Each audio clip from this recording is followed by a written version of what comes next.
Today we will see what have you noticed in Marvel movies that most people have not. And I welcome you to the Question Answer channel. The channel where you will find the answer to everything.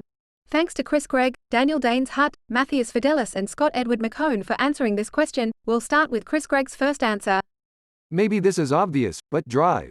Strange makes Tony feel really insecure. Up until Drive. Strange, even Thor's powers were explained scientifically.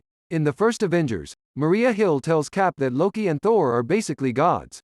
Cap says, "There's only one god, and I'm pretty sure he doesn't dress like that." Tony is equally unimpressed, heedlessly firing sci-fi energy blasts at Thor and Loki. They're not magical beings, at least they're not treated that way. When Doctor Strange shows up, Tony is genuinely threatened because here is something that Tony doesn't understand. Actual sorcerery. The first Drive. Strange movie was one of my least favorite MCU films because I found Strange's arc felt a lot like Tony's. I worried that having the two characters on screen together would feel redundant. But, the Russo brothers find the conflict between them rather early in the movie. When it comes to magic, suddenly, Tony, the guy with all the answers, is the one asking all the questions.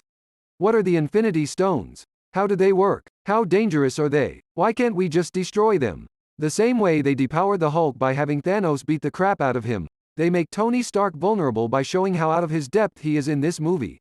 Leading to my favorite joke in the MCU, where Tony casually brags that Ben & Jerry's named an ice cream after him. When Strange fails to give him the response he was going for, Tony adds, "It's not bad." Strange says, "It's a little chalky." Soon after Tony changes the subject and asks more questions. Tony can't impress Strange. That's why he derides any talk about magic or the Infinity Stones.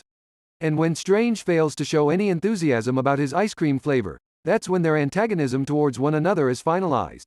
Stark hates Strange because Strange's knowledge of the arcane renders Tony's intellect almost completely useless.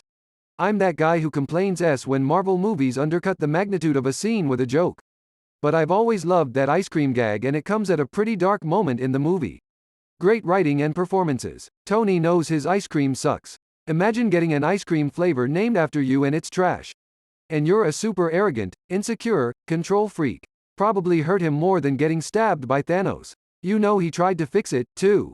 We continue with Daniel Danes Hutt's answer. In the comics, Tony knows he is about to die, and so uploads a copy of his consciousness onto his AI. They later use this to upload him back into a clone body, but not right away. An interesting fact, he pretends to be just a software program for a while, until someone realizes that it's actually him. So why does this matter to the films? During the funeral scene, they play back a pre-recorded video of Tony before they start the time heist, where he talks about his fears that he might not come back. If he can figure out time travel, then he would probably back up his consciousness, or at least attempt to mitigate any losses. He's always thinking ahead, and supposedly he's booked in for more films also. So here's the main thing. During this pre-recording, as he goes to switch off the camera, he faces his daughter sat on the sofa and makes eye contact with her. How? Why would his pre-recording suddenly turn and face someone that he has no idea where they are, and make eye contact to emphasize a point? Sure, he could guess her height when he recorded it, but he has no idea where she is in the room. During most of the recording he's facing in different directions, not really making too much eye contact. It seems like he's just musing to himself on his own, and I'm guessing it's to cover the fact that he's actually real, for now. But that final scene, he steps up, makes eye contact with his daughter, having no idea where she would be, smiles at her, repeats the line, "I love you" 3,000 feet from earlier in the film, and then turns off the recording. AI Tony confirmed laughing face. Edit. Don't forget Armin Zola was uploaded back in the 60s with far worse tech, and the films often copy the source material. Having Tony show up as a projection would make it very easy to get him in for supporting films. As for de-aging him, they already did this on him during Civil War for no reason. Heck, Fury was de-aged for all of Captain Marvel. The following answer is from Matthias Fidelis. Laser blasts are less powerful than good old bullets. That's Cap getting point-blank blasted by Ultron in the chest and Cap taking it like it was nothing. If you want to argue superhuman durability, there's Rhodes without his suit getting blasted by Ultron. He certainly didn't shrug it off but was back the next day. There's another regular human getting blasted by Ultron in the chest and waking up just a few moments later. She was alive and well at the end of the movie. Maybe Ultron should stick to using guns instead of technology he claims is high-tech. It really isn't. We can continue with Scott Edward McCone's answer. Maybe Rocket Raccoon is building a person. He has collected a leg in the first Guardians.